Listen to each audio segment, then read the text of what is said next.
for me, when it comes to Kiss, I've always maintained this.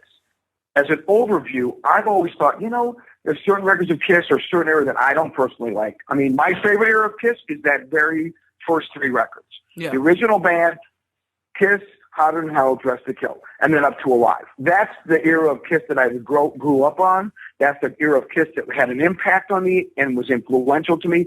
That was it. After that, I was not really impacted or influenced by Kiss anymore. As a drummer, I'm talking about as a musician, as a drummer, whatever. I mean, that's how music works.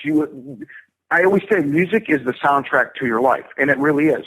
You hear a certain band or a certain song, and you go, wow, I remember being in high school or going to prom, or I remember when I had my, I'll think of, I could still remember, buying those records when they first came out, and I remember first seeing the picture of Kiss in Rock Scene magazine in the back where it said new bands, and a photo of Kiss, and I was like, wow, this band looks cool. I went out and bought the record right away, the first album. I remember they came to town. They opened for Rory Gallagher at the Cleveland Agora, and I wasn't 18 yet, so I couldn't go. Oh. But my friend went and he took photos because his dad owned the club. His dad owned the Cleveland Agora. I went to high school with Henry LeConte is the guy that owned the Cleveland Agora and all the Agoras. His son, Dennis, who I think is now running for judge back in where I grew up, he was a swim coach in PE, physical education. And so we'd always talk about music because he was always there working at the ticket booth or ticket box office at the Cleveland Agora. So he saw every band, and I'd always pick his brain about, who had just played there and all this stuff. And I remember saying, hey, do me a favor, take some pictures of Kiss. And he did. And he actually, a couple of years ago, gave me copies of those photos again, which I gave to Gene, that he had taken at the Cleveland Agora that night. That was their first time they played Cleveland. And I couldn't go, but they came back a month later and played the Allen Theater when they opened for the New York Dolls. And that was in April of '74. So I'm one of those original Kiss fans from day one. A lot of people discovered Kiss much later. I mean, the average fan, from what I've noticed, it seems like they're more from like the Destroyer, Love Gun onward. They discovered Kiss. The Super Kiss era. Well, yeah, right. And to me, I lost interest in Kiss at that point because by that point, I was already about 18, 19, and I kind of started getting into like a lot of more fusion music and jazz and other kinds of stuff like that, progressive stuff. I was into like Billy Cobham as a drummer and Mahavishnu Orchestra and Return to Forever and Kansas and Genesis, stuff like that. I started getting into a little bit more music that was a little more involved, not just about a show.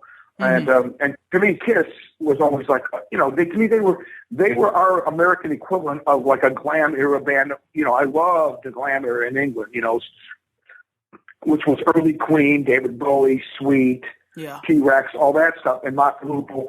I loved Mott the Hoople. And America really didn't have that kind of bands, really, per se, if you will, the glam era. It was really more of a British, English thing.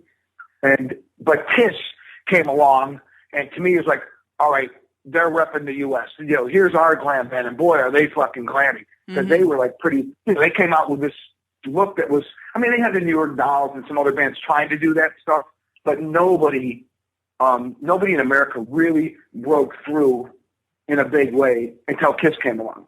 When Kiss came out of left field, that was, to me, I thought like finally we have a band in America that we can claim from this era or this kind of thing. You had Alice Cooper, and Alice was obviously, I wouldn't say he was glam, but he was definitely theatrical and slightly glam. If you look at $1 Billion Babies, the way the band dressed, they had a lot of silver, glittery lame, and the drum. Neil Smith, the drummer, had the mirror ball kit. Very there's a lot of. Yeah, very showy. But the thing is, they had the lit up staircase that Kiss later did on Alive 2. Alice had that on $1 Billion Babies in 1973. There's a lot of things. Everybody influences each other. I don't like to say the word stole because you take something. If you see something you like, for example, you see somebody want a cool pair of shoes. You go, wow, I like those shoes. You go to the store and you try to find them and you buy them. But are you all of a sudden stealing from the person? You're stealing the guy's look because you saw something you like? No, you're influenced by it, and you take it, and then you make it your own. Yeah. And that's, to me, I never thought Kiss stole from Alice Cooper. I thought they took what Alice did enhanced it, if you will, and then they made it their own. They thought, oh, we can wear makeup, we can have a theatrical show, but we're going to go to another level, and we're going to do it times 4, and that's what they did.